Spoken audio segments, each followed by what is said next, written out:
세상을 바꾸는 관심 아는 척에서 시작합니다. 강원도와 원주를 이야기하는 풀뿌리 팟캐스트 원주하는 척 2024년 12월 13일 금요일 144회 첫 번째 순서입니다. 저는 전주입니다. 저는 조욱인입니다.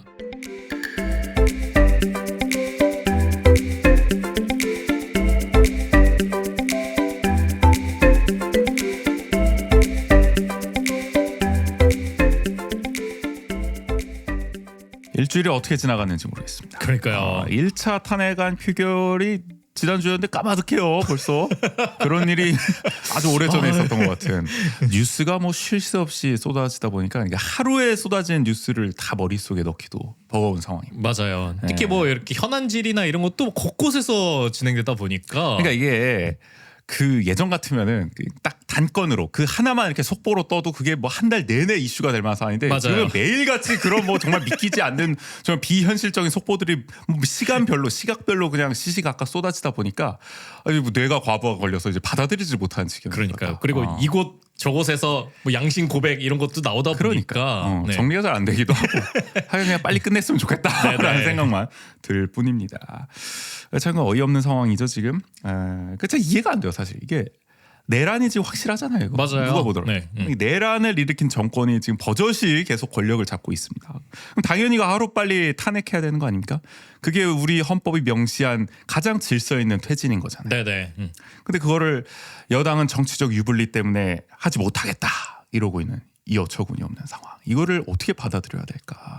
그러니까 이게 그 지난주 토요일 표결 당일에 그게 계속 이해가 안 되는 거예요. 그러니까 우리도 될 거라 그랬잖아요. 아무리 그래도 우리가 아무리 국민의힘이 여당이고 뭐 이렇게 자기들 유불리를 생각하더라도 그래도 탄핵 표결에 참여해서 가결되겠지. 네. 또 희망적인 생각을 가져봤는데 좀 우리의 상상을 또 한 번 더 뛰어넘은 것 같아요. 계엄령에 이어서. 네. 정말 어처구니 없는 상황 계속 이어지고 있고요. 그러니까 종합적으로 봤을 때 대통령은 내란을 획책했고 여당은 사실상 거기에 공범처럼 지금 동조하는 거나 마찬가지인 상황. 그러니까 어떻게 이런 일이 벌어질 수 있나 싶기도 합니다만은 사실 뭐 그동안 1년에 어떻게 보면 이 정권에서 벌어졌던 일들을 생각해 본다면 징후가 있었다고 봐야죠. 그럼요. 여러 가지로. 우리 왜 그 말도 있잖아요. 하인리의 법칙이라고. 이게 아주 큰 대형 사고가 발생하기 전에는 뭐 수십 수백 가지 이제 작은 사고들이 있다. 징후들이 보인다. 그런 걸 우리가 잘 관찰을 해서 결국에는 큰 사고가 터진 걸 막아야 된다. 그런 거 아니겠습니까? 결국은 그걸 못 막은 거죠. 이번 사태가 터진 걸 보면은. 뭐 이 정도 들어서 여러 가지 뭐 불통 또 굉장히 이제 어떻게 보면 반민주적인 행정들이 나타났지만 예를 들어서 뭐 이태원 참사 때 굉장히 민심을 외면한 정부의 대응이 나왔고 저는 그게 아직도 참 믿기지가 않아요. 이상민 장관이 이제서야 사퇴를 했다는 게. 그러니까요. 이제 탄핵안 발의되고 진짜 이건 탄핵될 것 같으니까. 그러니까 지금까지 자리를 지키고 있었다는 것 자체가 이 정부가 얼마나 비상식적이었는지를 다시 한번 느끼게 하는 것 같고요. 그리고 해병대원 순직 사고. 이 당시에도 정당한 명령을 거부했잖아요. 수사단장이 박정훈 대령이. 네.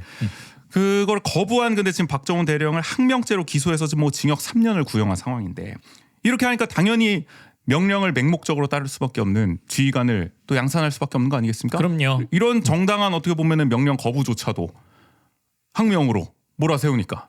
그리고 이 내란조차도 이 거부를 못하고 물론 그 잘했다는 거 아닙니다. 당연히 그건 상식적으로 판단했어야 되는데 그런 기조를 이 정부가 끊임없이 만들어냈다는 거죠. 그럼요. 그리고 책임져야 될 사람이 제대로 처벌받거나 책임지지 않는 모습들을 보이니까. 또 우리가 더 거슬러 올라가면은 뭐 어제가 또 12.12기도 했습니다만 결국에는 이 12.12 내란 이런 것도 이 수괴 놈들을 제대로 이 단죄를 못하니까 또 이런 일이 반복되는 거 아닙니까? 정말 현대사의 비극이. 네네. 하여간 정말 답답한 나날이 펼쳐지고 있는 것 같고요. 그러니까 여당은 이런 상황에 대해서 아무 말도 결국에는 못하고 있었었고 이렇게 여러 가지 민주주의가 망가지는 징후가 있었기 때문에 결국에는 현직 대통령이 급기야 내란을 획책하는 정말 세계 정치사에 정말 유례가 없는 이 정도 정말 경제 어떻게 보면 선진국 정치적인 수준이 올라온 국가에서 벌어질 수가 없는 일이 나타나고야 만 거죠. 심지어 최근에 있었던 이 대통령의 담화 발표는 그것은 뭐 언론들도 그렇게 표현하더라고요. 이제 이 사람을 대통령이라고 불러야 될까? 그거 유튜브라고 봐야 되지 않겠냐? 유튜브를 도대체 얼마나 많이 보신 겁니까? 그러니까요. 아니 나는 모르겠습니다 저는. 그러니까 평소에 저희가 농담처럼 우리 원광수 시장님께서는 원주하는 척 많이 봐주셨으면 좋겠습니다 합니다만은 지도자가 근데 유튜브에 너무 빠지면 안 되는구나 그럼요. 하는 거를 이번에 좀 새삼 느낀 것 같기도 하고요. 이건 그것 때문에 어제 또 집회에서도 말씀을 또 많이 하시더라고요. 정말 도저히 못 참겠다. 정말 귀를 막고 싶다. 안 들은 귀 삽니다. 안 본 눈 삽니다. 많이들 말씀하시더라고요. 이럴수록 우리의 민주주의 체제를 다시금 좀 새삼 생각하게 되는 것 같아요. 그러니까 기본적으로 대통령한테 너무 막강한 권한이 있다 보니까 그거를 통제할 수가 없는 거죠. 우리가 뭐 흔히 제왕적 대통령제라고 해서 이제 너무나 익숙해진 말이 됐지만 맞아요. 네. 사실은 그 익숙함에 비해서 이 제도를 개선하려는 어떤 실질적인 변화는 없었어요. 그동안 뭐 네네. 개헌도 사실 말만 많았지 실제로 된 거는 없었고, 근데 그런 게 이번에 다시 한번 뭐 필요성을 좀 절감하게 되는 것 같고, 심지어 국회는 또 어떻습니까? 그 국민 대다수가 탄핵에 찬성했는데도 그걸 제대로 대의하지 않았잖아요. 맞아요. 네. 지금도 굉장히 여전히 탄핵 반대를 당론으로 내걸고 있고 네. 국민의힘은 그런 걸 보면은 이 국회에 대한 우리 어떻게 보면 국민들의 견제할 수 있는 시스템도 많이 부재하다. 그러니까 예를 들어서 나오는 제도적 장치들 중에 이제 국민 소환제가 있지 않겠습니까? 이 국회의원이 뭔가 잘못된 어쨌든 책무를 제대로 다하지 않으면 국민들이 직접 끌어낼 수가 있는 네네. 한마디로 이제 국회의원 주민 소환제가 되겠죠. 그걸 이제 도입하자는 얘기도 있는데 그게 있었더라면 과연 국회의원들이 그렇게 행동할 수가 있을까라는 생각 다시금 하지 않을 수가 없는 거죠. 저는 그 우리 이웃 국가인 프랑스의 사례를 좀 프랑스 보면서 이웃입니까? 지구촌은 하나의 그럼요. 이웃이다. 굉장히 광범위하게 보시는군요. 근데 최근에 또 내각 불신임이 또 나왔기 때문에 프랑스 아니 근데 제목을 왜 그렇게 뽑아? 프랑스 붕괴 뭐 이렇게 써. 그나 뭐 혁명이 터졌나 그랬더니 정부 그냥 불신임만 네네. 통과된 거 가지고 헤드라이너 자극적으로 뽑던데 하여간. 근데 또 이제 프랑스는 그런 내각 불신임 아니면 국회 해산 이런 제도들이 돼 있잖아요. 있죠. 의원 내각제적 요소가 섞여 맞아요. 있으니까. 네. 근데 만약에 그런 게 우리나라에 있었으면은 과연 어땠을까? 이런 어땠을 것 같으세요? 저는 뭐 1년에 한 번씩 교체되거나 그러지 않았을까? 그랬을 수도 있고, 그러니까 진작에 어떻게 보면 이런 정부의 폭주를 또 의회가 견제할 수 있는 하나의 방안이 되겠죠. 그러니까 네네. 이게 그 얘기를 하잖아요. 우리가 선거 때만 주인이 된다. 그러니까 대통령을 한 명 뽑으면 5년 동안 우리가 그걸 견제할 수가 없는 거잖아요. 맞아요. 그나마 네. 우리가 총선이 중간에 있으니까 국회의원들 선거를 통해서 그걸 견제할 수 있도록 할 수가 있지만 우리 총선 때 야권이 뭐 192석 얻으면 뭐합니까? 대통령이 그냥 무시하고 가버리는데 거부권 때리면서 그러니까 전혀 견제 장치가 없다는 거죠. 맞아요. 그러니까 국민들이 5년에 한 번 투표하는 것만으로도 과연 민주주의를 제대로 우리가 실현하고 있다고 할 수가 있느냐? 그리고 심지어 그 선거 때 주인인 건 맞느냐? 그런 생각도 드는 거죠. 선거 때도 주인이 아닌 것 같잖아요. 솔직히 그쵸. 말하면. 네. 그러니까 그런 여러 가지 생각을 이번에 함께 하게 되더라고요. 뭐 크게 보면 그렇고 지역으로 봐도 마찬가지라는 생각이 듭니다. 우리 늘 얘기하는 뭐 아카데미 극장이나 법정 문화도시 이렇게 지역 문화 생태계가 반민주적인 행태로 무너지는 장면들을 우리가 생생히 지켜봤잖아요. 네네. 그러니까 지방 정부에 있는 단체장들조차도 사실은 뭐 거의 윤석열 대통령이 보여줬던 그런 징후와 다를 바 없는 행위들을 해왔었어요. 그럼요. 네. 다만 권력이 그보다 작았기 때문이지. 그런 걸 봤을 때는 이제 중앙뿐만 아니라 전국적인 좀 민주주의의 위기가 도래하고 있는 게 아닌가. 맞아요. 생각을 저는 또 하게 그리고 됩니다. 최근에도 그런 예산의 심의 과정 저희도 뭐 방송에서도 얘기했지만 그러니까 그런 과정에서도 우리의 의사가 다양한 곳에서 반영될 수 있는 제도적 장치가 있느냐 이런 그렇죠. 고민을 하게 되는 거죠. 하다못해 네. 1년 동안의 그 예산안, 그 살림살이를 짜는데도 우리 시민들의 의견이 제대로 반영이 안 되는 거잖아요. 그러니까 그런 걸 우리가 너무 관성적으로 익숙하게 넘기다 보니까 그냥 민주주의가 이렇게 퇴조를 하더라도 그걸 체감하지 못하게 되는 거죠. 그렇죠. 네. 그러니까 물이 서서히 이렇게 어떻게 보면 끌어가면서 우리가 정말 그 물에 뜨거운 물에 적절한 비유가 아닌 것 같네. 죄송합니다. 여기까지 하겠습니다. 어쨌든 너무 네. 그렇게 서서히 민주주의가 퇴행하다 보니까 그거를 체감하지 못하고 결국에는 이런 정말 초유의 정말 계엄 그리고 이제 내란이라는 처음 겪어보는 사태까지 맞이하게 된 게 아닌가 싶습니다. 이번 주에 윤석열 탄핵 이뤄지겠죠? 아유 이제는 이루어져야죠. 네. 이뤄지겠지만 어쨌든 그게 끝이 아니라 시작이라는 생각이 듭니다. 우리 민주주의 체제를 더 실질적이고 성숙하게 만들 수 있는 고민과 논의를 계속 이어가야 한다. 네네. 지역에서부터 해 나가야 될 것 같아요. 우리 민주주의를 다시 세우는 작업 해보면 좋을 것 같습니다. 우리 원주 아는 척이 방송을 하는 것도 그런 이유죠. 그럼요. 그런 네. 작업 좀 할 수 있도록 저희도 한번 힘을 보태도록 하겠습니다. 한편 이번 내란 사태와 관련해서 많은 청취자분들이 의견을 보내주셨는데요. 국인 씨가 하나씩 좀 읽어주시죠. 먼저 지독병원님이 보내주셨습니다. 박정아 의원 지역구에 거주하고 있습니다. 교보생명 앞에서 시위라도 해야 할 상황이 되었습니다.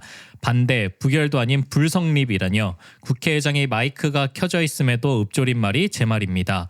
무얼 해야 저 사람들이 정신을 차릴까요? 아니 어떻게 해야 끌어내릴까요? 혹자는 말합니다. 그래도 민주당은 안 된다. 이재명은 안 된다라는데 그걸 차치하고라도 내란을 일으키려 했던 범죄자를 현 위치에 계속 두어야 한다는 국민의힘을 어떻게 해야 할까요? 며칠째 계속 화가 납니다.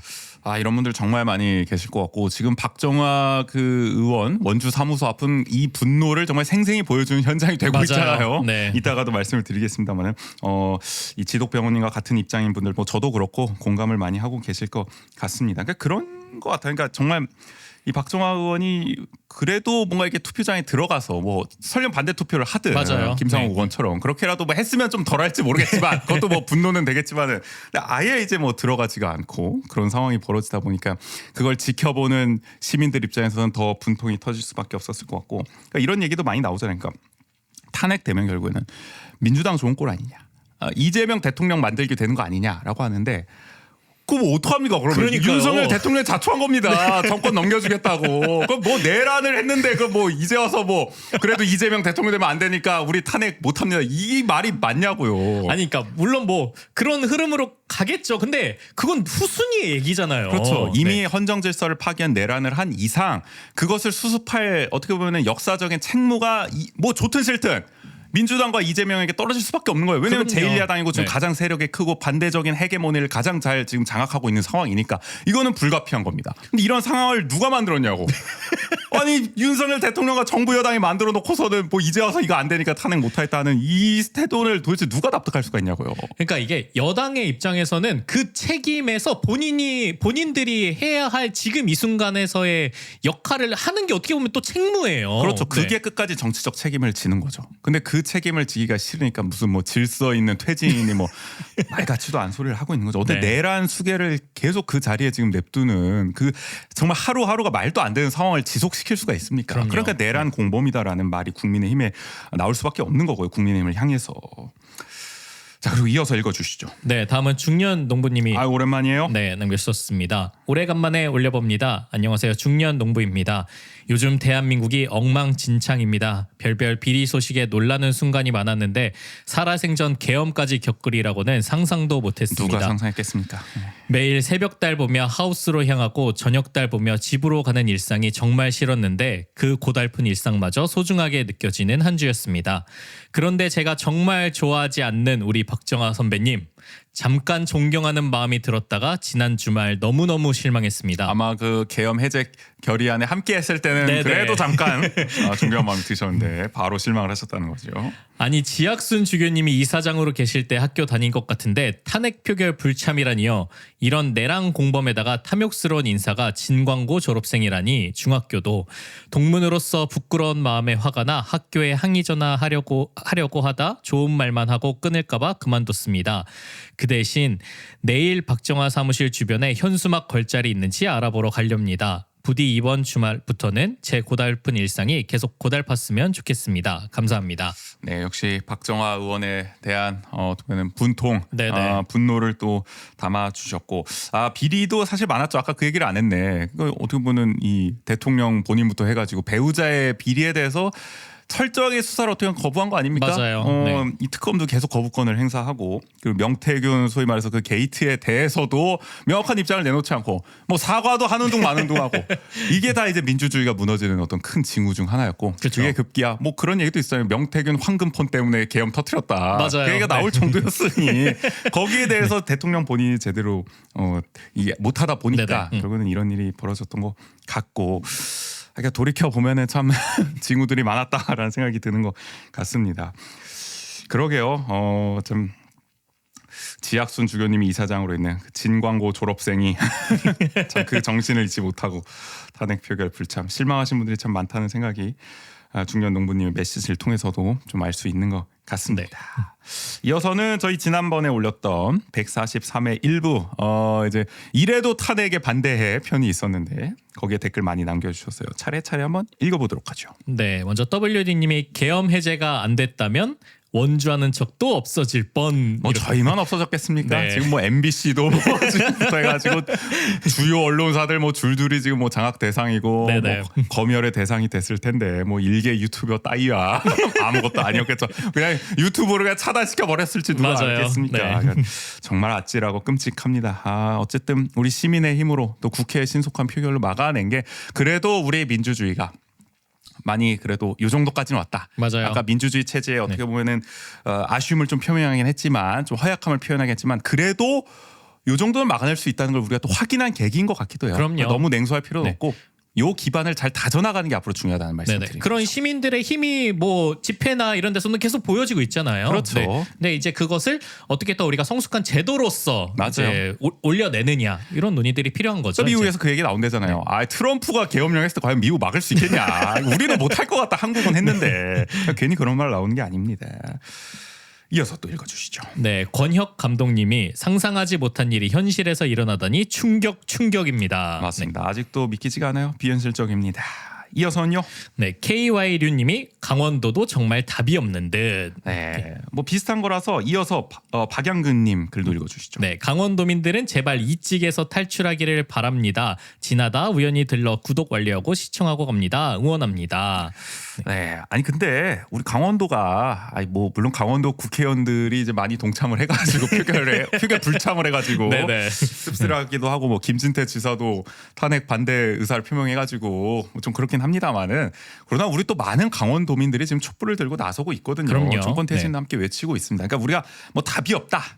정말 뭐 이쪽에서 탈출하 뭐 이런 얘기 뭐 하시기는 합니다만은 충분히 우리가 또 어떻게 보면은 이번 계기를 통해서 또 민주주의의 어떤 성숙함을 또 함께 만들어가는 과정. 그럼요. 그러니까 너무 이렇게 막 냉소를 하고 너무 막 이렇게 강원도민에 대해서 이렇게 비난할 필요 없다 우리가. 좀 그래도 우리 함께 좀 이번 계기로 민주주의를 다시 생각하고 정말 제대로 된 정말 국민을 위한 정권을 함께 만들어가는 체제를 만들어가는데 힘을 보태야 하지 않을까. 그런 좀 의견이 필요하다 이제는. 네네. 그런 생각이 듭니다. 아니 근데 그 밑에 신의 두수님이 벌써 바로 이렇게 다시네. 불가능합니다. 그냥 망하게 두는 게 좋습니다. 이런 댓글 저는 좀 그래요. 맞아요. 네. 솔직히 어느 지역이라고 안 그러겠습니까? 그러면은 TK는 어떻게 합니까? 강원도만 문제입니까? 지금 그렇게 따지면 뭐 TK, PK 지금 다 문제지. 근데 이렇게 냉소만 해가지고는 우리 아무 변화도 만들어낼 수가 없다는 맞아요. 거죠. 네. 그러니까 이번 기회에 뭐 예를 들어 2번을 찍었던 분들도 저도 집회 현장에서 그런 분들 봅니다. 솔직히 내가 보수고 뭐 2번을 찍기도 했지만 2번의 생각이 완전히 달라졌다. 내가 반성한다. 앞으로는 정말 제대로 좀 이제 판단을 해서 투표를 해야 될 것 같다. 이런 분들도 다 계시는 거잖아요. 그럼요. 우리가 이런 분들 지금 비난해서 도대체 어떻게 봅니까? 함께 끌고 가야 되는 거 아닙니까? 저는 그렇게 생각을 합니다. 그러니까 저는 이런 댓글은 좀 지양해 주셨으면 좋겠다라고 한번 당부를 드리고요. 이어서 신의 두수님이 댓글을 2개를 연달아 달아주셨는데 한번 읽어주시죠. 댓글 보면 알겠지만 원주 상당수 군사 독재 공산 세력들을 원하는 듯. 저는 이게 무슨 말인가 했는데 군사 독재 공산 세력. 그러니까 이분은 어쨌든 기본적으로 윤석열 지금 윤석열을 지금 비판하고 있는 겁니다. 네네. 근데 군사 독재 공산 세력이 들어가 좀 헷갈리긴 한데. 근데 이거는 저기 북조선 아닙니까? 군사 독재 공산 세력. 네. 북조선을 이게 좀 비꼬는 것인지 저기 북조선 체제를 원하나 보다. 그런 느낌으로. 이 네. 어떻게 보면 윤석열 지지자들을 뭐 그런 느낌으로 다신 게 아닌가 좀 해석을 해보고요. 밑에도 읽어주시죠. 네, 반란군 수계 윤석열 측근 권성동, 박정아, 한기호 전체적으로 내란범들이죠. 박정아는 비리가 있고 나머지도 뇌물에 성폭력에 구질구질. 네, 댓글을 이렇게 달아주신 겁니다. 그러니까 여러 가지 이제 국민의힘 강원도 국회의원들을 좀 비판하는 댓글을 좀 남겨주셨고요. 자, 이어서 이분은 또 댓글 남겨주셨어요. 네, 로드맨님이 댓글을 남겨주셨습니다. 채널명은 원주 아는 척이라고 해놓고 정치적인 시각은 굉장히 편파적인 채널이네요. 로드맨님은 그 일전에도 저희 채널이 굉장히 뭐 좌편향돼 있다 이런 댓글 한번 달아주신 적이 있는데, 근데 이 앞에 문장과 뒤에 문장이 논리적으로 이게 연결이 되나요? 채널명은 원주 아는 척이라고 해놓고 정치적인 시각은 굉장히 편파적인. 저희가 원주 아는 척이라고 뭐 편파적이지 않을 이유가 있나요? 원주 중립척 뭐 이런 게 아니잖아요. 중립축 뭐 이런 것도 아닌데 왜 그 앞에 문장과의 이해는 잘 안 되고 원주 아는 척이어도 뭐 편향적일 수도 있죠. 편파적일 수도 있죠. 네. 그리고 정치적인 시각은 굉장히 편파적이다. 뭐 저희가 편파적일 수도 있겠죠. 근데 맞아요. 이날 방송 내용은 그 내란 수계를 제대로 탄핵하자였거든요. 근데 그게 편파적인 건가요? 나는 좀 이날 방송 내용만 보면은 과연 그거를 편파적인 시각이라고 할 수 있을지 모르겠습니다. 뭐 여러분들의 판단입니다만은 로드맨님 하여간 계속해서 또 이런 댓글을 달아주고 계시군요. 저희가 좌편향 어쨌든 편향돼 있다라고 뭐 알아서 생각하시고요. 마지막으로요. 마지막은 지미최님이 얘들아 내란이 뭔 줄 아냐? 무조건 이재명이 따라하지 마라. 성렬이는 법을 어긴 거지 내란은 아니야. 이거 정확히 해야 해. 너희들도 이재명이 빨리 대통령 되어야 한다면 계속 내란으로 우기고 허나 법적으로 내란은 아니야. 이재명은 이걸 내란이라 우선 규정하고 탄핵을 해야 지가 사니까 나중에 법적으로 내란 판결이 안 나도 자기는 손해볼 거 없거든. 그래서 우리 지미초이는 몇 살이야? 이 자식 왜 한말로 댓글 남기나? 그러니까 자 그러게 뭐 아까 한 얘기랑 똑같죠. 결국에는 이재명 좋은 꼴 못 보니까 네네. 이거 막아야 된다 하고 법적으로 내란은 아니라고 하는데 아무 근거도 없습니다. 어제 대통령 담화와 똑같습니다. 그냥 무근본 무근거 그냥 우기기로 댓글 달아주셨고 근데 이런 댓글 우리 인스타그램 저희 인스타 채널도 그렇고 계속 지속적으로 유포하는 분들이 계세요. 맞아요. 막 이거 부정선거 밝히려는 구국의 결단이었다. 알고 보면 뭐 중국 북한이 다 침투해가지고 선거 조작했다 뭐 이런 얘기 계속 달고 계시거든요. 그 믿음이란 참 대단하다. 오늘자 갤럽 여론조사 보니까 대통령 지지율이 아직도 11%가 나오더라고요. 콘크리트는 있다. 네. 이 11% 분들이 열심히 또 댓글을 달고 계시다라는 생각이 또 드는 것 같습니다. 그러니까 뭔가 주장을 하시려도 이렇게 근거를 해야 제대로 돼야 저희가 뭐 토론을 하든가 맞아요. 좀 성실하게 좀 답변을 드릴 텐데 이렇게 말씀하시니까 뭐 의미가 없다는 생각이 들고요. 약간 지미 초이님 다음번에 댓글 달 때 뭐 몇 살인지도 한번 얘기해 주시고 경어를 써주셔야죠. 맞아요. 저희 네. 채널에서 대화를 하려면 한번 따라해봤습니다. 하여간 여기까지 댓글도 한번 읽어봤고요. 오늘 원전 144회 일부 한 주간의 강원도 원주의 주요 이슈를 논평하는 원주통신 준비되어 있습니다. 오프닝만 지금 22분이었네. 바로 본론 들어가 보도록 하겠습니다.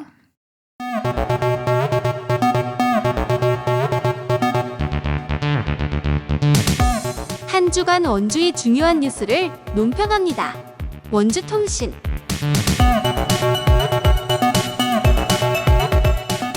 원주통신 첫 번째 강원도에서 해치는 탄핵이 답이다. 탄핵이 답이다. 아니 이거 맨날 맴돌아 진짜. 아니 집회 준비하시는 분들이 탄핵이 답이다 이제 너무 지겨워하지 않으실까요? 너무 많이 들어서 웬걸? 사람들 다 이거만 하고 이 노래가 뭐 계속 리플레이가 돼도 너무 좋아하십니다. 12월은 캐롤의 달 아닙니까? 요즘 샤워할 때 계속 흥얼거리고 있어요. 네, 약간 강원도에서도 윤석열 정권 탄핵과 국민의힘 해체를 촉구하는 목소리가 뜨겁습니다. 거의 뭐 대부분 지역입니다. 맞아요. 원주, 춘천, 강릉, 동해, 속초, 정선, 철원, 태백, 홍천, 횡성, 삼척, 양양. 그야말로 박근혜 탄핵 전국 이후로 이렇게 강원도가 들끓은 적이 있었나 싶을 만큼 각지에서 촛불을 들고 계십니다. 원주도 대단하더라고요. 지난주 일요일이었죠. 딱 탄핵안 표결이 이제 투표 불성립된 다음 날 원주 의료원 사거리에 700명이 운집을 했다. 원주에서 이렇게 큰 정말 대규모 시위 보신 적 있습니까? 없어요. 없어요. 네. 이렇게 많이 모인 적이 있나 싶기도 하고요. 그러니까 추운 날씨에도 불구하고 갈수록 많은 시민이 좀 모이고 있다는 점을 좀 실감하게 되더라고요. 그만큼 분노가 대단한 것 같고요. 제가 어제 목요일 집회를 갔을 때는 이제 원주에도 깃발이 또 많이 등장하더라고요. 그러니까 이제 뭐 돈만 벌고 싶은 영화인 모임 이런 것도 있고.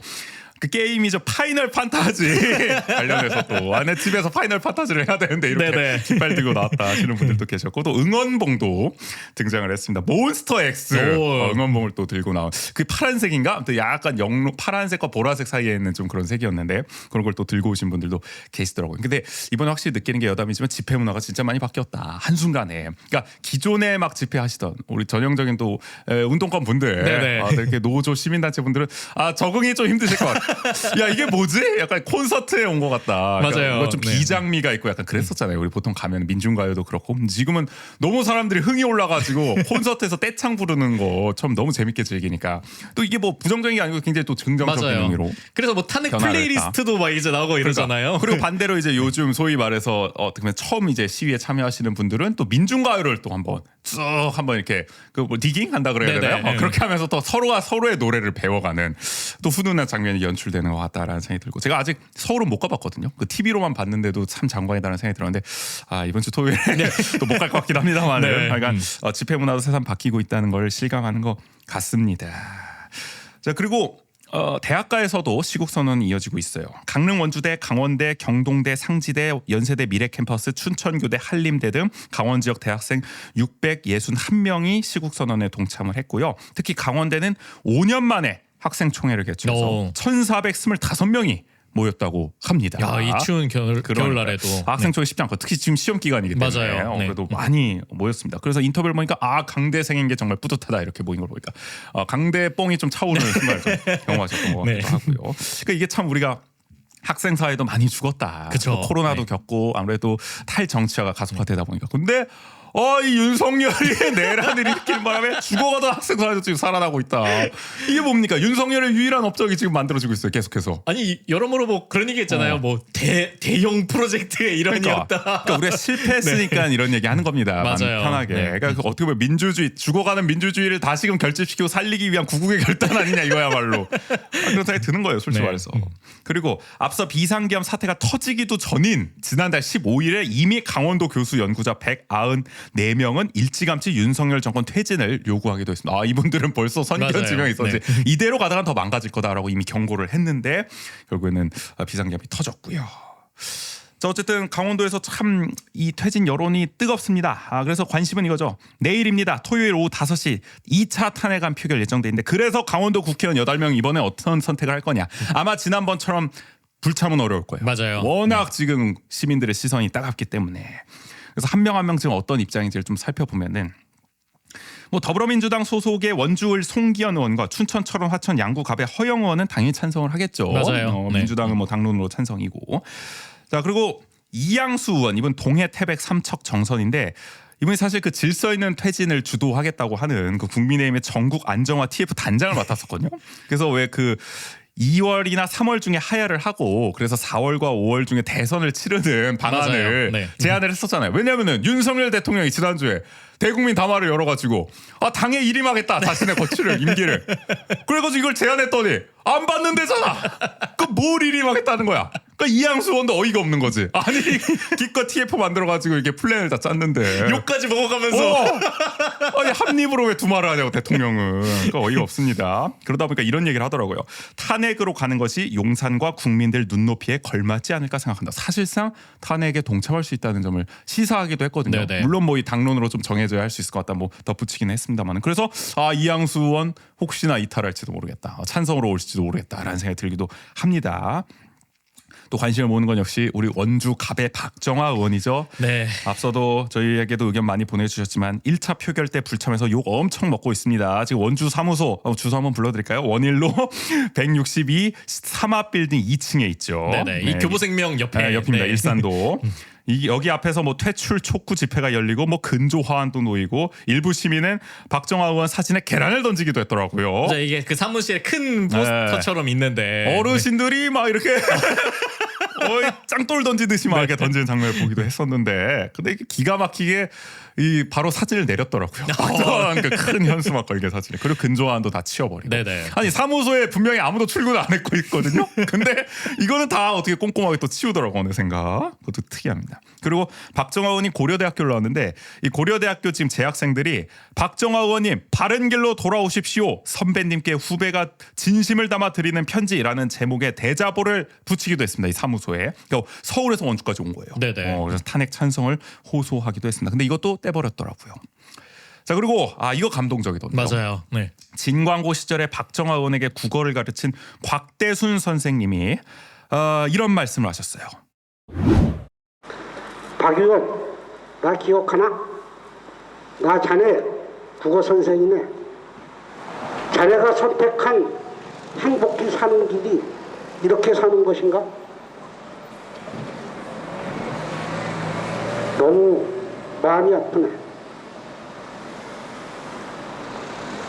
자네 어쩌다가 이렇게 됐는가? 나는 그래도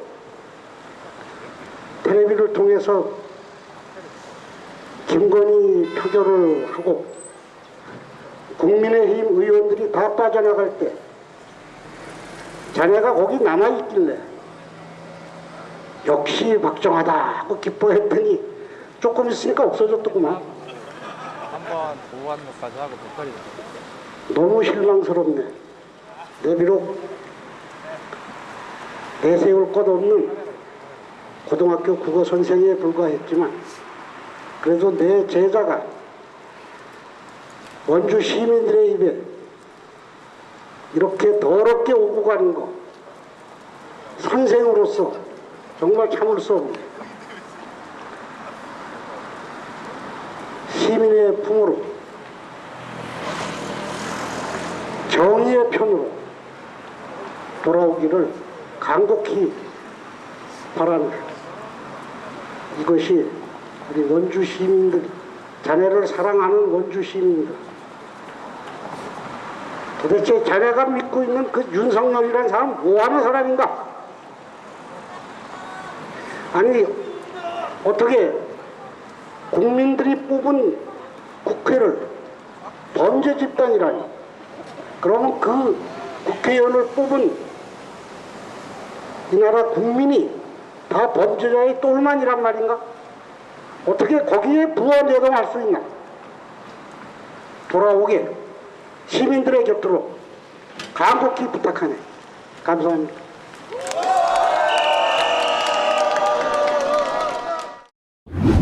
그야말로 일침을 날린 거죠. 아, 자네 어쩌다 이렇게 됐는가? 유방 백세의 길을 포기하고 악취 만년의 길로 접어들었어. 다시 본래의 자리로 돌아오기를 간곡히 바라네라고 했는데 여기 이제 원주 MBC에서 영상을 편집해가지고 전국적으로 확산이 돼가지고 네네. 아 많이들 스승님 말씀 들어라. 스승님 얼마나 지금 마음이 아프고 화가 나겠느냐 질타를 하더라고요. 그러니까 정말 간곡한 부탁을 은사께서 또 남겨주기도 했고 참고로 제가 얘기를 들어보니까 이 곽대순 선생님이 예전에도 이 참 전설적인 인물이시더라고요. 그 전국 교직원 노동조합 초창기부터 함께 해가지고 원주 지역에서 네네. 그래서 해직을 감수하면서 투쟁을 펼치셨다고 해요. 오래전부터. 그러니까 그분이 이렇게 또 집회에 나오셔가지고 박정학 의원을 향한 일침을 날려줘서 참 감동적이었고요. 그래서 박정학 의원은 어떤 선택할 거냐. 네. 지금 한동훈 당대표는 공식적으로 탄핵 찬성 입장을 밝힌 상황인데 대표 비서실장 아니겠습니까? 그 대표가 지금 찬성하겠다 이랬는데 비서실장이 이 반대표 던지기 쉽지 않거든요. 그렇죠. 따라갈 네. 수밖에 없지 않을까.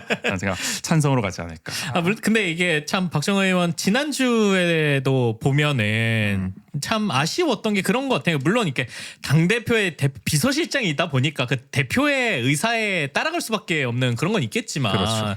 근데 너무 본인의 의사를 뭐 밝히는 것도 없고 이러면서 그냥 그것만 따라가는 것 같다. 조용해요. 좀 언론 인터뷰도 안 하고 네. 어떤 입장인지 언론들도 확인이 안 되니까 추측만 하고 있는 거예요. 맞아요. 한동 네. 친한계니까 뭐 따라가지 않을까 이러고 있는 건데 뚜껑은 열어봐야 알 수 있을 것 같은데. 네네.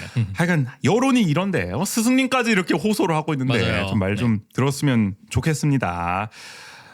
자, 이어서 이분들은 이름 말하기도 머리가 아픈데 자 친윤계 의원들이 상당히 많죠. 강원도에 먼저 대표적인 윤핵관으로 꼽히는 강릉 지역구의 권성동 의원 과연 어떤 선택할지 궁금한데 일단은 반대 입장 여전히 표명하고 네네. 있습니다. 특히 권성동 의원 국민의힘 새 원내대표로 선출이 됐죠. 이번 주에 5선이 사실 원내대표 맡는 것도 참 이례적인데 보통 이제 3선 정도 하는데 좀 5선 되면 사실 국회 부의장 뭐 이런 걸 해야 되는데 이제 할 사람이 없다는 거에 그만큼 그러니까 중진 결자 해지론이 나온 거죠. 그래서 권 의원은 이제 친윤계를 중심으로 한 중진들 지지를 받았고요. 개파색이 옅은 4선의 김태호 의원과 양자 대결에서 106표 중 72표를 얻어 승리했습니다. 근데 네네.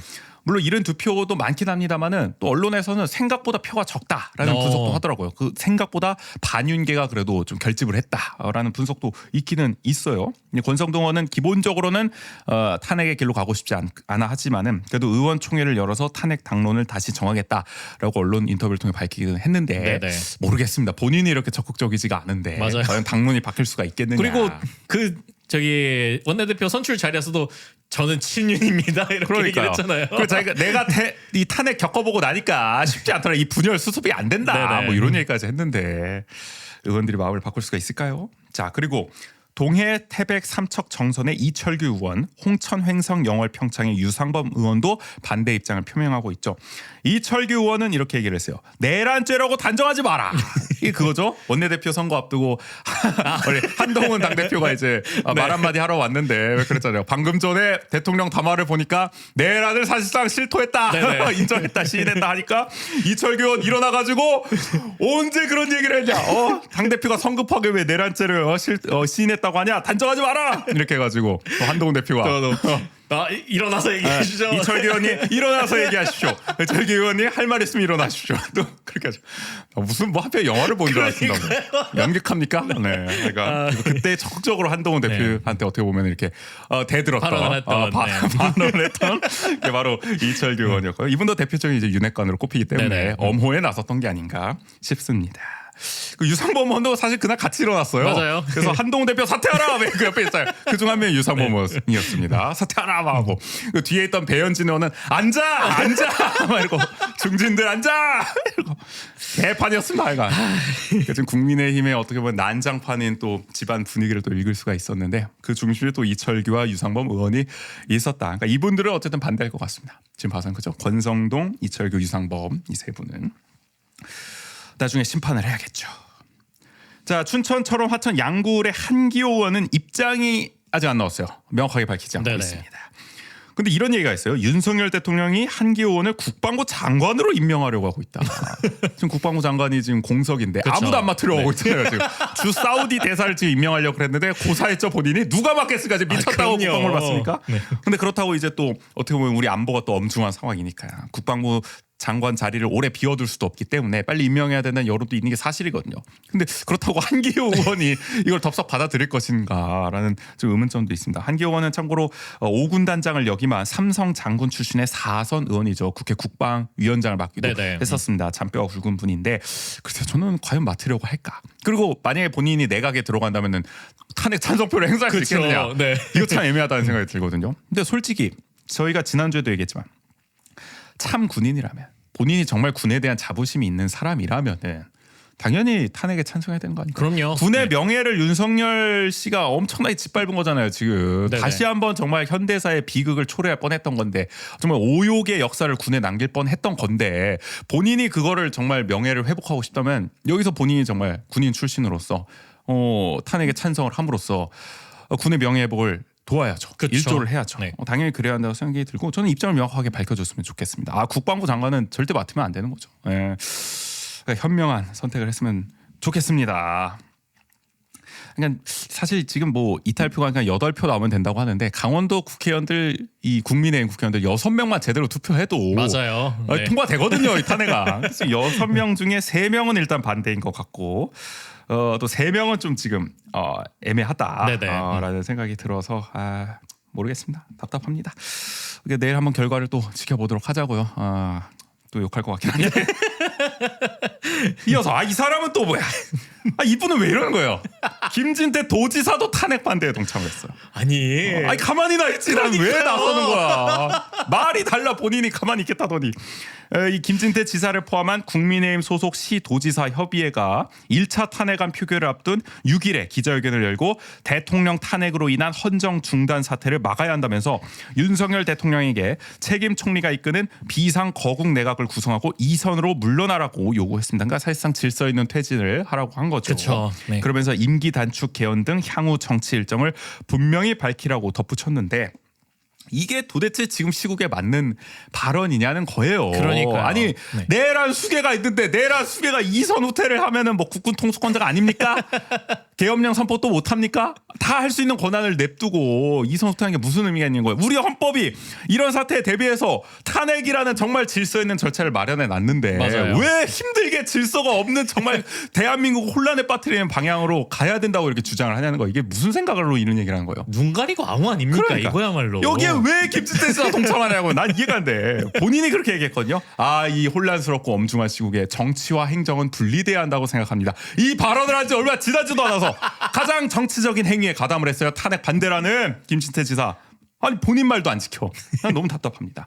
참고로 여기에 동참한 그 국민의힘 시도지사는요. 우리 김진태 지사를 포함해서 오세훈 서울시장, 박형준 부산시장, 홍준표 대구시장, 유정복 인천시장, 이장우 대전시장, 김두겸 울산시장, 김영환 충북지사, 김태흠 충남지사, 이철우 경북지사, 박완수 경남지사, 최민호 세종시장입니다. 이 이름들을 우리가 잊어서는 안 된다라고 생각을 하고요.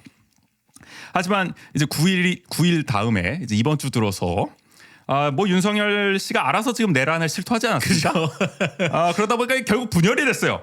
오세훈, 김태흠, 김영환, 유정복 탈출했습니다. 탄핵 찬성 쪽으로 기울었어요 이분들. 맞아요. 런 해버렸습니다. 그러니까 김진태 도지사는 이제 와서 도지사가 판단할 문제가 아니라면서 발을 빼고 있어요. 그런 사람이 뭐 하는 짓이야 이게 도대체. 그 전주에는 그러니까 애초에 아무 말도 하지 말든가 이런데 통처하지 말든가 자기가 정말 탄핵 반대라는 그 입장을 다 표명해서 논란을 만들어 놓고서는 이제 와서 기자들이 물어보니까 내가 판단할 문제가 아니다. 판단 이미 하셨잖아요 9일에. 그러니까요. 이게 말이 되는 소리입니까? 그리고 이 와중에는 강원도 정부가 9일에 전국 혼란기 지역 안정화 추진 계획을 내놓으면서 공무원 정치 행위를 엄벌하겠다고 했어요.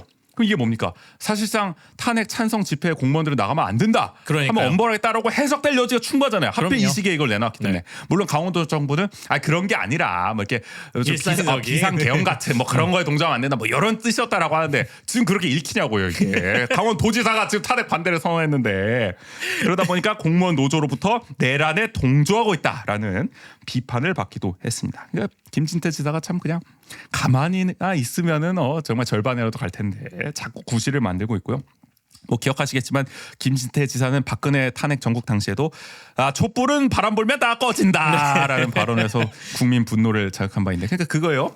2016년 탄핵 전국 때는 이제 김진태가 있었고 그리고 지금 2024년 탄핵 전국 때 윤상현이 있는 거 아닙니까? 네네. 고스란히 이제 그 당시 역할을 했던 건데 장본인 납습니다. 맞아요. 변한 게 없다는 생각이 들어요. 지금은 응원봉이야. 안 꺼져. 충전하면 돼. 건전지 갈아 끼웠대. 아니 참 네. 이 김진태 지사는 이게 본인이 계속 언론에 노출되던 그걸 잊지 못하는 건지. 그러니까 본인이 더 큰 꿈이 있나 봐 자꾸. 맞아요. 그러니까 본인이 네. 도지사가 되려고 할 때도 이제는 나는 정치인 때 보여줬던 그런 행동을 안 하겠다. 맞아요. 네. 나는 정말 행정가로서의 면모만 보여주겠다라고 했는데 그 벌은 못 치고 있는 거예요. 그럼요. 전국적 이슈가 되는 행동을 지금 계속하고 있잖아요. 난 답답합니다. 자, 그래서 이런 일도 벌어졌어요. 전북 도의회가 최근 내년도 전북 강원 간 특별자치도 교류 협력 예산 5천만 원을 전액 삭감했습니다. 왜 삭감했냐? 김진태 지사가 탄핵안 표결에 반대 입장을 낸 영향이라는 분석이 나와요. 그러니까 탄핵 반대를 하는 강원도와 어떻게 우리가 교류를 하냐? 이 얘기예요, 전북도는. 그렇죠. 네. 이게 행정에만 집중한 결과입니까? 김진태 지사 정치가 아니라 행정에 집중해서 이렇게 교류 협력 예산도 끊깁니까? 난 정말 어이가 없다는 겁니다. 좀 뭐 하는 건지 모르겠어요. 그러니까 이런 게 계속 노출이 되기 때문에 그런 거잖아요. 그러니까요. 이런 모습들이. 자, 이런 가운데 정치권도 답답하지만 지역 언론도 저는 한숨이 나옵니다. 잠시 미디어 오늘 강원판을 맘대로 진행해 볼게요. 우리 지역 미디어 비평 시간. 지난주에 그 윤석열 대통령 탄핵 소추안 표결이 국민의힘의 보이콧으로 무산됐었고 그러자 이제 한동훈 국민의힘 대표와 한덕수 국무총리가 국정을 함께 주도하겠다는 위헌적 구상을 밝혔었죠. 네네. 야 이거 진짜 오래전 일 같다고. 그러니까요. 불과 아니. 지난 주말이었는데. 그래서 이 구상을 두고 이제 9일자 월요일 아침 주요 언론이 일제히 비판했습니다. 뭐 조중동 보수 언론도 다 비판했어요 이거에 맞아요. 대해서는. 네. 그런데 강원 정론지를 자처하는 강원일보에서는 이런 비판 논조를 찾아보기가 어려웠다. 사실상 기계적 중립에 머무르는 모양새였습니다. 사설을 통해서 정부 여당을 명확하게 비판하지 않고요. 정치권이나 여야라는 모호한 표현을 사용해서 책임 주체를 흐린 것이 대표적입니다. 그러니까 저는 이런 보도가 제일 싫어요. 아니 누가 보더라도 국민의힘이 표결에 불참을 해가지고 이게 탄핵이 안 된 거잖아요. 내란 수계를 단죄하지 못한 거잖아요. 탄핵으로서. 네. 그럼 명확하게 윤석열과 국민의힘을 지목해가지고 비판을 해야 되잖아요. 근데 무슨 뭐 정치권이니 여야라니 이게 막 다 잘못이 있는 것처럼 싸잡아하면은 이게 비판이 하나만 하는 소리인 거죠. 그냥 다 잘못이다.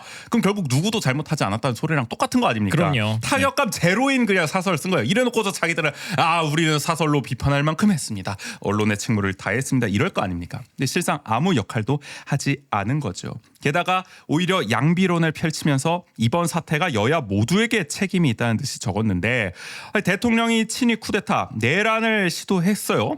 근데 그런 대통령의 탄핵마저 여당이 정치적 유불리 때문에 반대하는 어처구니 없는 상황 아니겠습니까? 근데 강원일보는 이거를 날카롭게 꼬집지 못했어요. 9일자 사설 정치 권력의 참담한 실패 수습 국민이 지켜본다 한 대목을 읽어보면은 일단 이렇게 썼어요. 헌법과 법률에 따라 대한민국의 민주주의와 법치주의를 지키는 데 있어 정치와 권력의 역할은 중대하다. 그러나 이번 사태에서 나타난 정치적 공방과 무책임은 정치권에 대한 국민의 신뢰를 또 한 번 저버리는 결과를 초래했다. 누가 이걸 공방으로 표현해도 되는 거예요, 근데?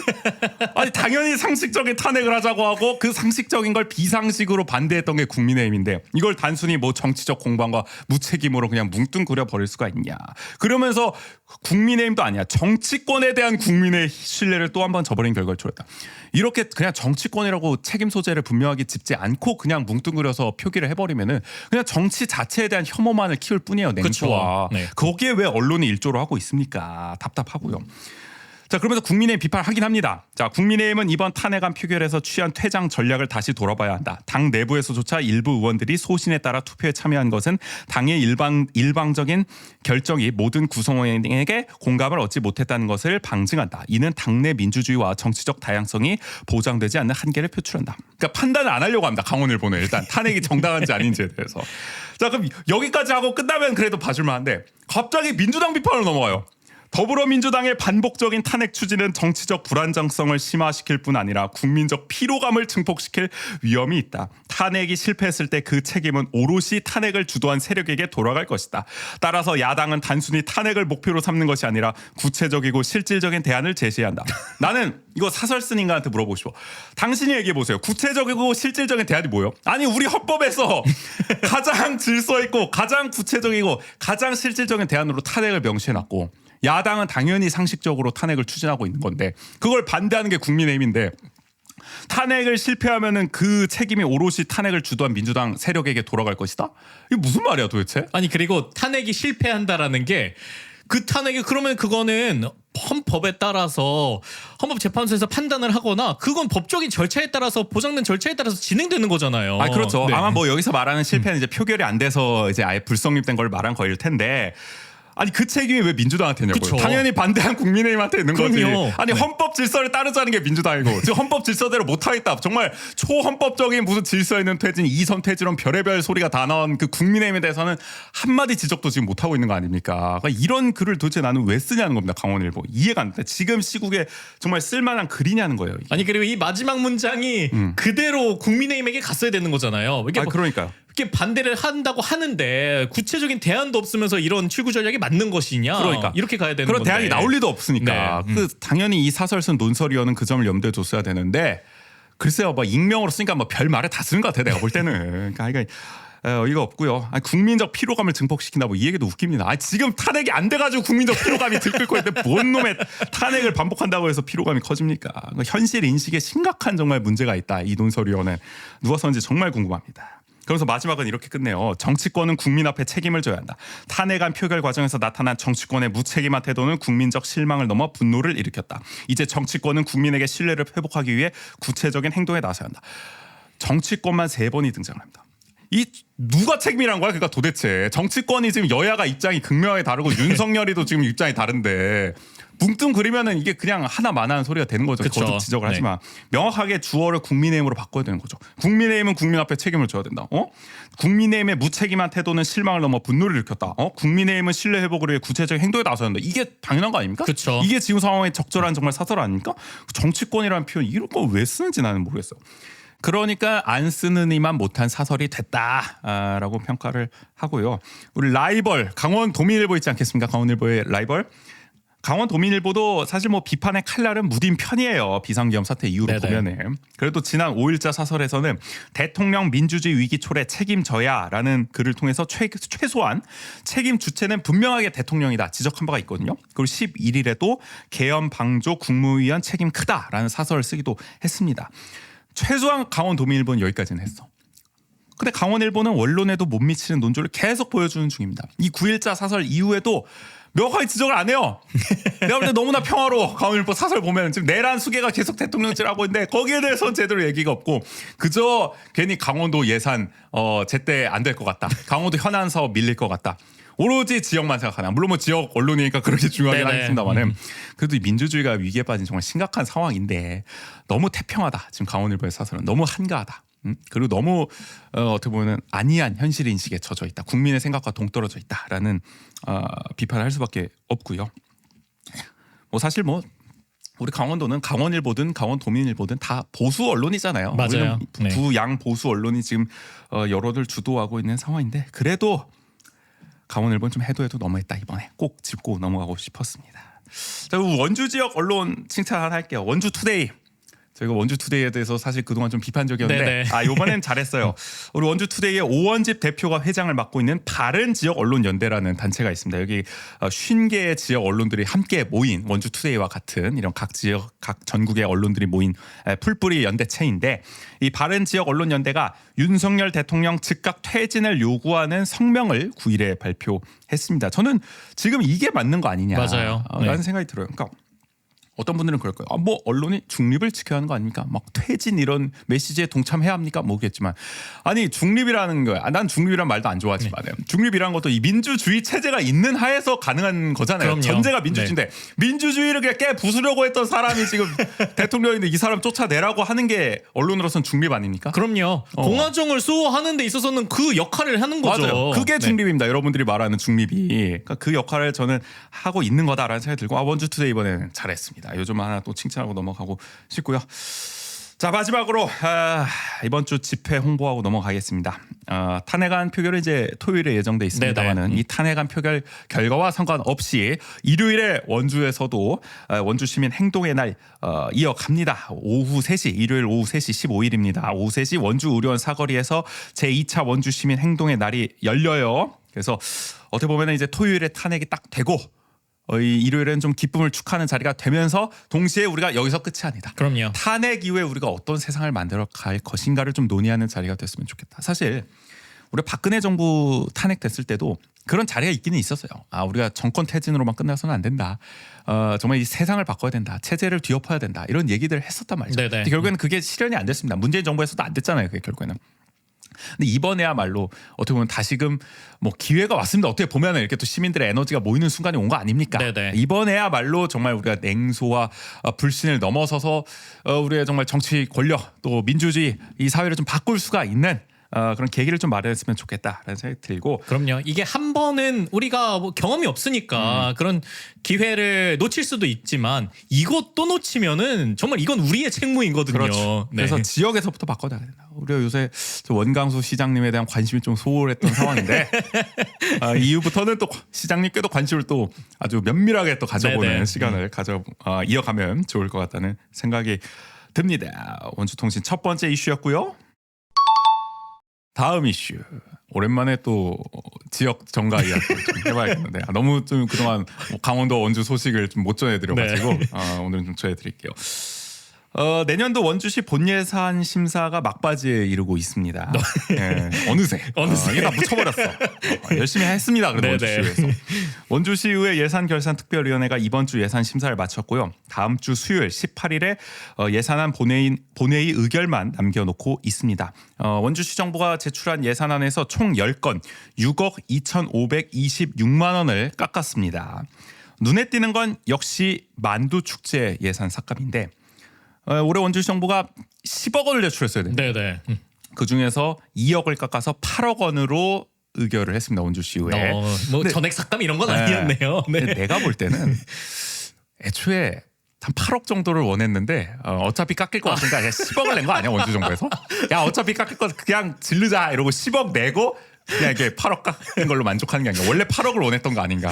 솔직히 그 생각 들어 나는. 그런 거 아닙니까? 이거 그 뭐 저기 그 아울렛 뭐 네. 이렇게 택가리 이런 거 있잖아. 택가리 하듯이 사실 원래 가격은 또 건데 할인해서 이만큼 될 거니까 그거 감안해서 비싸게 택해놔. 좀 얹어서 했다. 네. 그러니까 내가 볼 때 10억은 말도 안 되거든. 그러니까 이건 깎아 주십시오 하고 올린 게 아니냐. 협상용으로 올린 거 아니냐라는 음모론을 좀 제기해 보고요.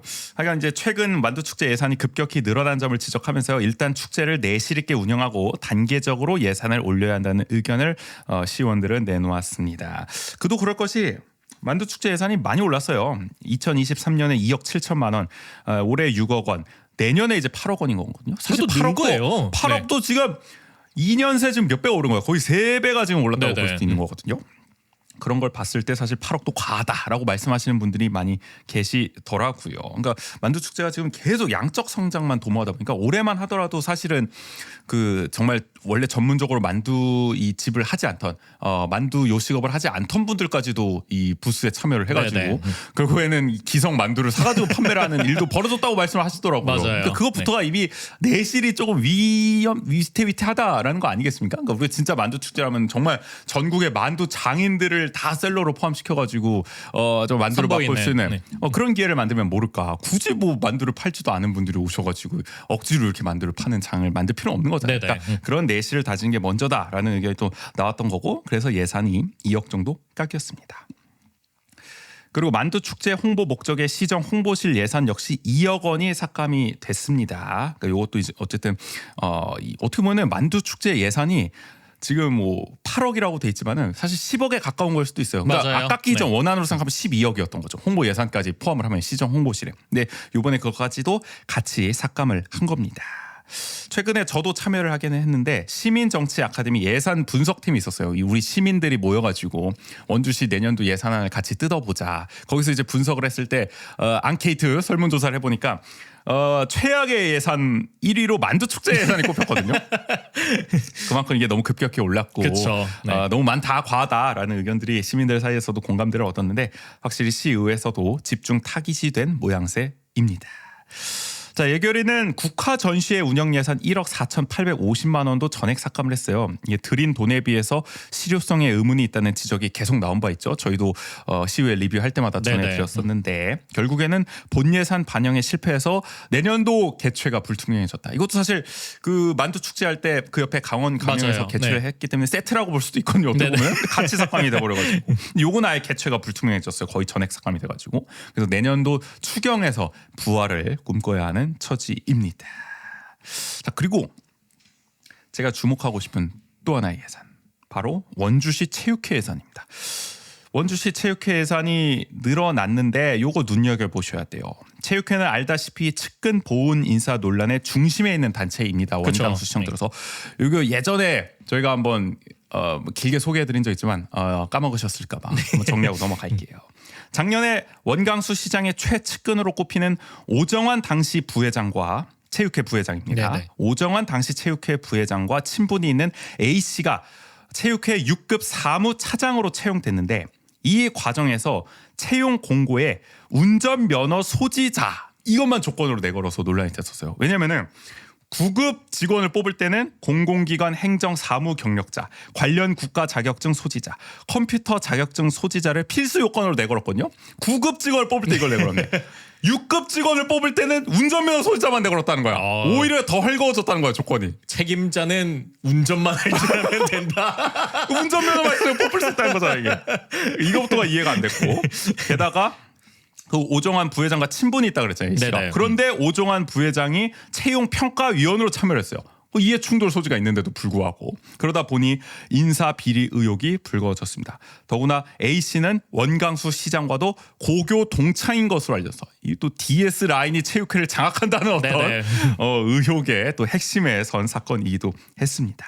6급 사무차장에서도 하여간 뭐 말이 많았어요. 근데 5급 사무국장을 뽑는 과정에서도 원광수 시장 비서실이 인사에 개입했다는 의혹이 제기됐는데 이 당시에 새로 선임한 이덕영 사무국장 이분이 사실 20여 년 동안 주로 외식업에 종사했던 분이에요. 맞아요. 중집을 네. 운영하고 계시거든요. 유명한 뭐 이름만 대면 다 알 수 있는 거 아니겠습니까? 그러니까 체육 행정 경력은 전무한 분인데 이분을 어떻게 보면 체육회의 실무를 총괄하는 5급 사무국장 자리에 앉혔다. 이거부터가 이해가 안 되는데 이걸 들으면 또 이해가 가는 것 같기도 해요. 원광수 시장이 초대 대표를 맡은 시민단체 원주시민공감연대 출신이거든요.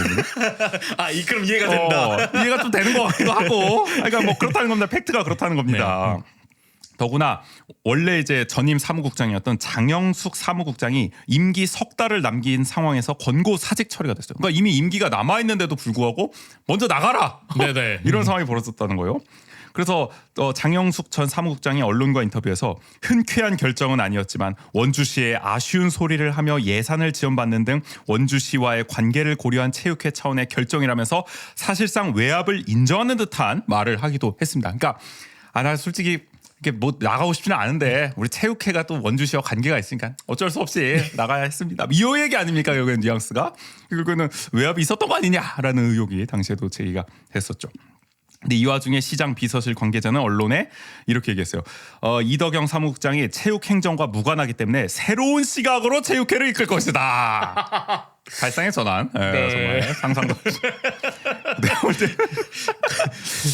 그런 분들은 보통 약간 이렇게 선임을 하거나 이러더라도 비상근으로 이게 어떤 새로운 말 그대로의 시각을 제시할 수 있는 그러니까 뭐 정도의 자문위원을 우리가 뽑았습니까? 맞아요. 네. 그것도 아니고 실무를 총괄하는 사무국장이 체육행정 경력이 없는 새로운 시각의 소유자가 왜 필요하냐는 거예요. 아니, 이해가 안 됩니다. 네. 자, 이렇게 말도 많고 탈도 많은 상황에서 이번에 또 문제가 된 게 아까 말한 그 6급 사무차장 자리가 있지 않습니까? 근데 이 사무차장을 한 명 더 늘려서 투톱 체제로 전환하겠다. 2명의 사무차장을 만들겠다라고 계획을 한 거예요. 그래서 내부에 있던 팀장을 차장으로 승진시키고 그 빈자리에 9급 직원을 새로 뽑겠다는 건데 안 그래도 인사 때문에 이렇게 논란이 큰데 한술 더 뜨겠다는 격 아니겠습니까? 물론 명분이야 그거예요. 우리가 빅3 중에서 강원도에서 도시 규모가 큰 편인데 체육회 인력은 부족하다. 그래서 인력도 좀 충원을 하고 우리 직원들 중에서 팀장이 좀 이렇게 차장으로 승진을 해서 사기 진작도 하고 해피한 그림으로 가려고 하는 거다라고 하지만 이게 좋게 보이겠습니까? 그러니까요. 그렇게 고지고대로 들리겠습니까? 이거 이러다가 그런 경우 있잖아요. 간부가 너무 많아져가지고 이제 실무 직원과 간부의 수가 일선 안 직원보다 맞네. 간부가 많아지는 네. 그럴 수도 있죠. 더구나 우리 원주시 정부가 돈 없다 그랬잖아요 그동안. 긴축재정 맨날 강조했잖아요. 허리띠 졸라매야 된다. 그 긴축재정을 이유로 체육회 소속 58개 종목단체 예산이 대부분 지금 삭감 기조를 이어가고 있어요. 그쵸. 작년에 거의 뭐 10%씩 다 깎았잖아요. 일괄적으로. 네. 근데 올해도 그게 회복이 안 됐거든요. 그러니까 계속 어렵다는 이유로 삭감 기조를 이어가고 있는 상황이에요. 근데 그런 상황에서 반대로 로드 FC는 또 대폭 지원을 했잖아요. 막 맞아요. 12~3억 원을 투입하기도 하고. 근데 여기에 대해서는 체육회가 그동안 제대로 된 목소리를 안 냈어요. 지도부가. 그러니까 찍소리도 안 하고 있고 거의 방관을 했기 때문에 종목 단체들 불만이 상당했었거든요. 그래서 원주시 체육회와 별도로 원주시 체육 종목 단체 협의회가 따로 만들어지기도 했습니다. 네네. 어떻게 보면 체육회 분열이 이것 때문에 일어났던 거죠. 근데 이런 가운데서 인건비 예산을 늘리겠다고 하니까 체육계와 시의원들이 가만히 있을 수가 있습니까? 그쵸. 아니, 돈 없다면서 체육 종목 예산 이게 체육회 가장 중요한 사업인데 그 예산 다 잘라놓고서 자기들 인력 충원하겠다고 그것도 사무차장 자리 하나 더 만들겠다고 돈 늘려달라고 하니까 인건비 예산 달라고 하니까 이거 누가 도대체 곱게 볼 수가 있겠냐는 겁니다. 그래서 결국 시의회 문화도시위원회에서 체육회 사무국 인건비 지원 예산 5,276만 8천 원을 전액 삭감을 했습니다. 그러니까 사무차장 늘리지 마라. 더 뽑지 네네. 말아라. 너네 지금 있는 사업이나 제대로 해라. 이렇게 얘기를 한 거죠. 그래서 못 뽑나 싶었습니다. 근데 이미 채용 공고는 올라왔던데. 한 9급 직원. 이거 뭐 안 되나 보다 싶었어요. 하지만 예산 결산 특별위원회로 넘어가니까 귀신같이 이 예산이 부활을 했습니다. 부활을 알고 있었던 믿음 아닐까요? 그 사이에 도대체 무슨 일이 있었을까 싶기는 한데 그러니까 상임위에서 전액 삭감한 예산을 예결위에서 전액 부활시키는 건 웬만한 사정이 있지 않고서 흔치 않은 일이거든요. 그럼요. 네. 그래서 체육 종목 단체 협의회가 이런 성명을 냈어요. 상임위에서 불필요하다고 한 예산이 다시 살아나려면 정동기 체육회장의 노력 없이는 있을 수 없는 일입니다. 체육회장과 친분이 있다고 알려진 시의원들과 온 힘을 다해 살려냈다고 합니다라고 주장을 했습니다. 한마디로 정동기 체육회장이 눈물겨운 로비가 있었다. 그 사이에 이런 얘기를 한 거고 그러면서 이렇게 이야기를 해요. 체육 종목 단체 예산 삭감은 말 한마디 못하고 체육회 사무국 급여를 올리고 직원 수를 늘리는 데는 온 힘을 다하는 정동기 체육회장이 과연 원주시 체육을 책임지고 이끌어 나갈 수 있을지 우리들은 의문이 들기만 한다 지적을 했는데 그러면서 예산을 부활시킨 시의원들에게도 유감을 표명했습니다. 그러니까 저도 이거 꼭 지적하고 넘어가고 싶더라고요. 이게 맞나 싶어요. 그러니까 우선순위가 도대체 뭐냐. 그러니까요. 체육회가 왜 만들어졌습니까? 우리 체육이 잘 굴러가도록 하는 거 아닙니까? 그 정말 58개 체육 종목 단체들이 제대로 대회도 열고 정말 종목 협회에 있는 회원들을 잘 지원할 수 있도록 돕는 게 체육회의 가장 우선순위인 거잖아요. 네네. 갑자기 근데 뭐 사무차장 자리를 하나 만들고 직원 하나 더 뽑는데 이렇게 돈을 쓰려고 한다는 게 왜냐면 예산이 다 삭감되는 와중에 무리하게 이렇게 계획을 짠다는 게 그럼요. 네. 이걸 도대체 누가 좋게 볼 수가 있겠느냐. 그리고 요거는 여담이지만 들리는 바에 따르면은 직원들조차도 이런 식으로 자리 만들고 사람 늘리는 거 별로 안 좋아한다는 후문이에요. 그러니까 뭐 지금 체육회나 원주시 정부는 뭐 인력이 부족하니까 다른 지역에 비해서 우리가 인력 충원하고자 예산 편성한 겁니다. 직원들 죽어나지 않습니까? 사람 적어서 이렇게 하지만 정작 직원들도 별로 바라지가 않는다는 거예요. 왜냐하면은 이 말도 많고 탈도 많은 이 측근 보훈 인사 논란 속에서 네네. 그러니까 뭐 누구라고 말은 못하지만은 그렇게 오신 분들이 체육 행정 경력이 전무한데 일을 제대로 할 수가 있겠냐는 거예요. 솔직히 말해서 아니 우리가 상식적으로 생각하기에도 그 인력이 필요한 이유가 온 인력이 직원들 더 고생이라는 거야. 차라리 안 오시는 게 나을 수도 있겠다. 우리끼리 하는 게 더 해피했다 차라리. 그러니까 안 늘리고 제대로 행정 경력 있는 사람이 있으면 그래요. 굳이 늘릴 필요 없잖아요. 맞아요. 근데 괜히 위에서 잘 모르시는 분이 와가지고 하면은 더 피곤해지는 거거든요. 괜히 일만 벌리는 꼴이 될 수도 있는 거고. 그럼 사람이 더 필요할 수 있죠. 그러니까 그래서 누가 사람을 더 필요하게 만들었나라는 생각이 들고. 그러니까 애초에 체육 행정 경력이 전무한 사람들을 이런 요직에 앉힌 게 문제 아니겠느냐. 그쵸. 그러니까 이게 네. 측근 보훈인사 논란 때문에 괜히 직원들만 고통을 받고 있는 거예요. 문제의 원인이 뭐냐는 거야. 사람이 없어서냐 아니면 사람을 잘못 선임해서냐. 이걸 우리가 분명히 따져봐야 한다는 생각이고요. 그러니까 맨날 긴축재정이라고 강조를 하는데 이런 예산은 왜 다 올려주는지 모르겠습니다. 이 시정부가. 어이가 없어요. 그리고 나는 시의회는 또 뭐 하는지 모르겠어요. 이 예산을 왜 또 증액을 시켜줍니까? 왜 원안 통과를 시켜줍니까? 지금 예산결산위원회가 여대 야소가 아니에요. 여소 야대예요. 맞아요. 4대 5예요. 야당이 더 많아요. 민주당이랑 맑은 정치 보수 연합을 합치면 5석이 더 많아요. 9석 중에. 야당이 마음만 먹으면 충분히 깎을 수가 있거든요. 이미 상임위에서 깎아왔기 때문에 명분도 있어요. 그럼요. 상임위에서 깎았는데 예결위가 어떻게 또 이걸 올립니까? 그걸 부활시킵니까 어떻게? 근데 이걸 무리하게 또 부활시켜냈어. 이거는 야당이 동의하지 않고는 불가능한 일이거든요. 네네. 나는 이걸 왜 통과시켜줬는지 도대체 민주당 의원들 뭐 하고 있습니까 예결위에. 근데 이거 한번 또 지적을 꼭 하고 넘어가고 싶습니다. 그럼요. 누가 보더라도 이게 지금 측근 보훈인사 논란의 연장선상이 있다고 당연히 의심할 수밖에 없는 거고 야당 의원들 그거 모릅니까? 뻔히 다 알잖아요. 근데 이거를 그냥 통과시켜줬다는 게 저는 정말 어이가 없고 민주당이 정말 이 다수당이 되면 뭐합니까? 지금 똑바로 일을 안 하고 있다. 예결위에 그렇게 들어가면 뭐합니까? 그러니까 이런 부분들 때문에 시민들이 더 비판을 할 수밖에 없는 거잖아요. 그러니까 네. 이래놓고 의석 달라고 할 겁니까? 다음 선거 때? 제대로? 그러니까 이번에 예결위원장 자리 가지고도 엄청 싸웠잖아요. 막 그러니까요. 내가 볼 때 민주당이 억지야. 돌아가면서 맞기로 했는데 뭐 갑자기 본 예산 심사해야 된 한 번도 우리 못 해봤다 민주당이. 그러니까 이번에 민주당이 맞겠다. 예결위원회 안에서 민주당 예결위원들이 엄청 싸웠잖아요. 네네. 그 국민의힘하고. 그래놓고서 결국에는 차지했잖아요. 예결위원장 자리 민주당이. 근데 이따위로 심사하려고 그걸 차지했습니까? 그렇게까지 어거지를 부려가면서. 진짜 다 반성해야 될 일이고 나 들어서 뭐 하는지 모르겠어. 똑바로 뭐 예산 심사도 안 하면서 그렇게 때를 쓰냐. 아니 체육회장이 아무리 로비를 했다고 하더라도 그러니까. 그게 뭐가 바른 건지를 판단을 할 그런 게 없냐 이거죠. 그냥 어처구니가 없다. 그러니까 뭐 저 다음에 이제 시의회 리뷰할 때 예결위원들 한 명 한 명 다 언급하면서 네. 논평해 보도록 하고요. 그러니까 예산 관련한 자세한 얘기는 내년 초에 에피소드에서 자세히 또 이야기해 보도록 하겠습니다. 마지막 이슈 양양으로 가볼게요. 지금 양양 군민들 힘듭니다. 이분들은 지금 대통령 퇴진 외치기도 힘들어 죽겠는데 군수 퇴진까지 외치는 중이에요. 대통령이고 군수고 다 물러나라. 왜냐하면은 지금 김진아 양양 군수가 말도 많고 탈도 많아요. 네네. 민원인을 상대로 성추행을 저지르고 그 뭐 카페에서 뭐 바지를 내렸다 뭐 이런 보도로 많이 보셨을 겁니다. 어이가 없습니다. 자, 그리고 현금 수백만 원과 안마 의자 등 금품을 받고 최근에는 인사 청탁을 받았다는 의혹까지 제기된 상황입니다. 이건 뭐 예전에 설화에 나오는 그 사또 탐관오리 사또 탐관오리의 정말 전형을 보이고 있는 그야말로 뭐 제기될 수 있는 의혹은 다 터졌어요. 맞아요. 근데 아직도 제대로 된 입장 표명을 안 하고 물러나지도 않는 상황. 네네. 검찰 조사 지금 출두까지 다 하고 있는 상황이거든요. 사무실도 지금 다 압수수색 했어요. 근데도 계속 버티고 있으니까 우리 주민들께서 군수를 직접 끌어내리고자 역시 이 우리 법이 보장한 네네. 질서 있는 퇴진 중 하나인 주민 소환을 추진 중이다. 한마디로 우리 손으로 직접 탄핵하겠다. 네네. 파면시키겠다. 이러고 계십니다. 그래서 김진아 사퇴 촉구 범군민투쟁위원회가 결성이 됐는데요.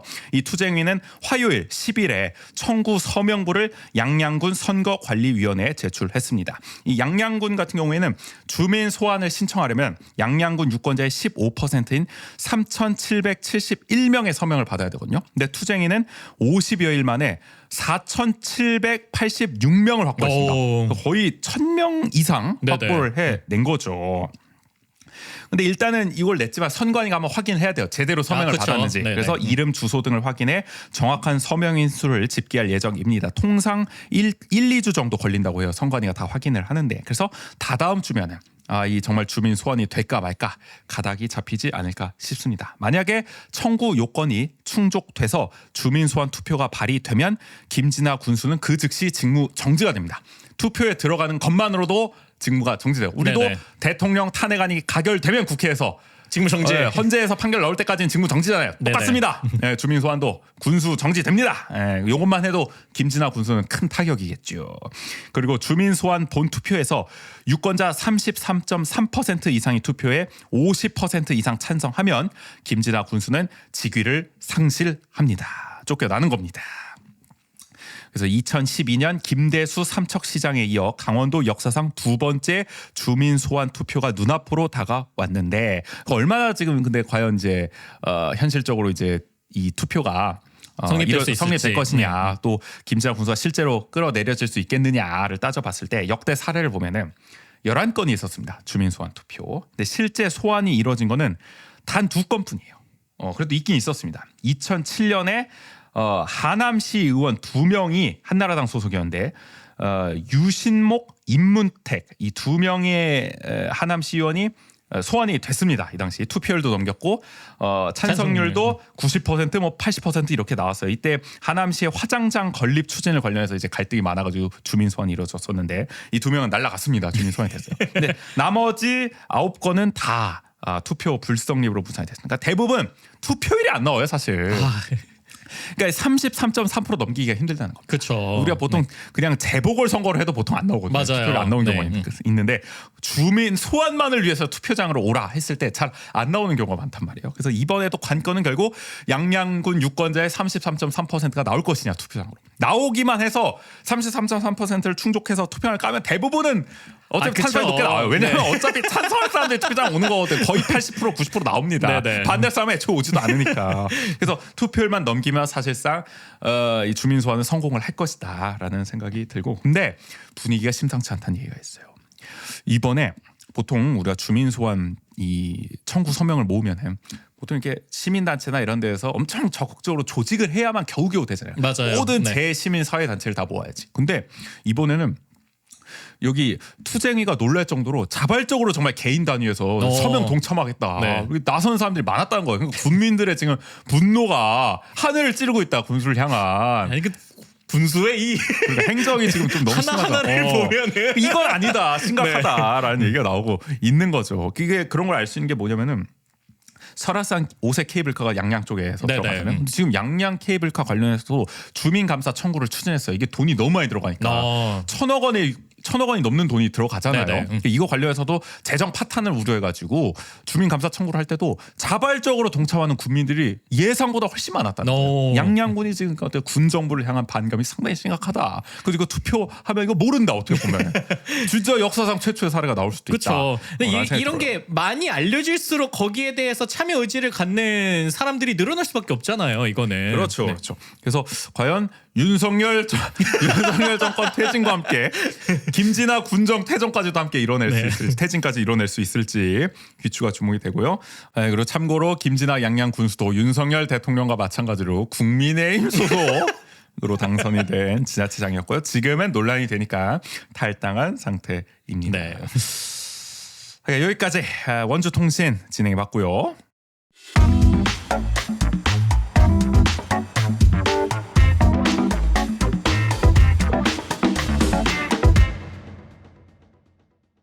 자, 내일 탄핵안 가결되겠죠? 됩니다. 자꾸 됩니다. 물어보게 되네. 아니, 저희가 내일 방송에서는 축구 얘기 좀 해보려고 하거든요. 좀 맘 편히 여러분들 들으실 수 있으면 좋겠어요. 제목이 참 잘 어울리네. 극갓 공놀이 코너에서 올해 한국 축구 최대 이변을 만들어낸 강원FC의 올 시즌 리뷰를 진행해 보도록 하겠습니다. 인제 가면 언제 오나 호정이가 또 출연을 하니까요. 많은 청취 부탁 드릴게요. 여러분도 강원 FC 관련해서 할 말 있으면 언제든 보내주세요. 네, 언제나 그렇듯 원주하는 척에선 여러분의 이야기를 받고 있습니다. 방송을 들은 후기, 원주에서 살면서 겪은 소소한 에피소드, 요즘 고민 등 어떤 이야기든 좋습니다. 주제와 분량 상관없이 마음껏 보내주세요. 이야기를 보내주실 구글 폼 링크는 영상 설명, 댓글, 저희 SNS에 달아놓겠습니다. 원주하는 척 여러분의 후원으로 운영합니다. 보내주신 소중한 후원금 저희 방송 제작에 큰 힘이 됩니다. 유튜브는 자막으로 나가고 있고요. 에피소드 설명, 댓글, SNS에 관련 사항 안내해 놓겠습니다. 후원하고 메시지 남겨주세요. 원주하는 척은 유튜브, 스포티파이, 팟빵, 네이버 오디오 클립, 플로에서 감상할 수 있습니다. 취향과 여건에 맞는 플랫폼에서 들으시고요. 매일매일 강원도와 원주 이야기를 올리는 인스타그램, 페이스북 계정도 운영 중입니다. 지역이 어떻게 돌아가고 있는지 궁금하시다면 팔로우 부탁드릴게요. 그러면 오늘 144회 1부는 여기서 마무리하겠습니다. 지금까지 진행의 정재 조국인이었습니다. 모두 안녕.